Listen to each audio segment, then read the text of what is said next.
All right. If you heard the news today, you know, the passive American or Brit or Canadian or European, oh, the Democrats are challenging Bush's plan.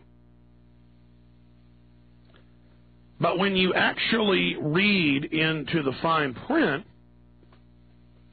it says they're talking about a non-binding resolution that's kind of like today will be Beef Producers Day. It means nothing. Just a criticism of how Bush has handled the war and continuing the funding. Here's CNN's Senate to debate resolution opposing Iraq war. The Democratic-controlled Senate will begin considering a non-binding, did you hear that part, non-binding resolution next week opposing President Bush's new Iraq policy. Senator Harry Reid, Democrat Nevada, announced Tuesday. The resolution trumps an effort by Senator Edward Kennedy, Democrat Mass, to require President Bush to seek specific authorization before increasing troops in Iraq. So Kennedy, as normal, comes out, who's wildly unpopular. They always have him push it. Then that gets slapped down. And then, okay, we'll just have a resolution criticizing it.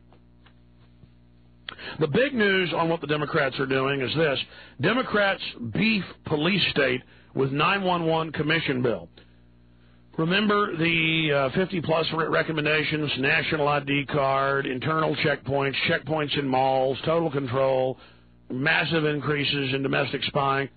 Well, Bush didn't implement all of them because he couldn't, and because the Republican Congress wouldn't. And now the Democrats are coming out as if, oh, Bush hadn't done a good job. We're going to keep you safe. We're going to demand all the recommendations of the 9/11 Commission appointed by Bush. And then Democrats go, that'll show them. I mean, you see, this is a great example of how they good cop, bad cop us.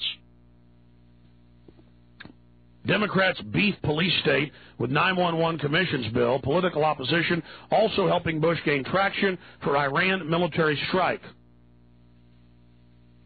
House Democrats have passed a piece of legislation that was crafted on the back of recommendations made by the 9/11 Commission in 2004 final report.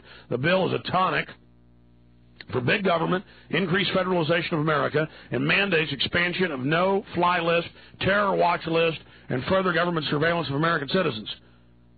While H.R. 1 bill contains some welcome provisions, including a redress of grievance process for passengers unfairly delayed, but that's bad, too, because then it just puts it into a process. It shouldn't be happening. Refused boarding for flights and a recommitment to the Geneva Conventions.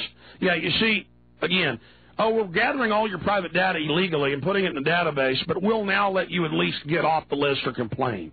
I mean, no, that's not good. And I've read it. It just gets into, a recommitment, but it's only verbal to the Geneva Conventions. It's largely a nightmare for opponents of big government in that it vastly increases funding for the scope of Homeland Security, FEMA, and further federalizes law enforcement. And the article goes on for 4 pages. It's up on prisonplanet.com. I mean, give this to all your Democratic friends that are running around smiling, saying, we're safe, Nancy Pelosi.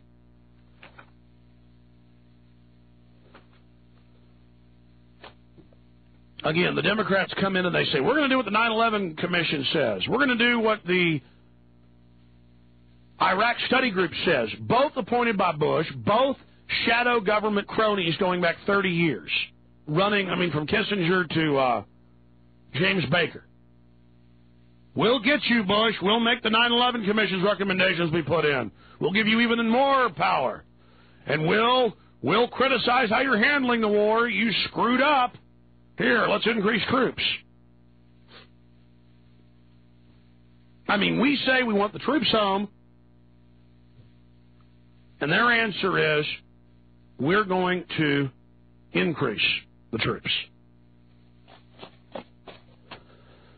You watch, there'll be a Democrat in 08, and we'll be there in 2050. Mark my words, unless the New World Order starts collapsing, like the Soviet Union. And most of that was staged. Okay? Just remember my words, okay? Everything they tell you is a lie.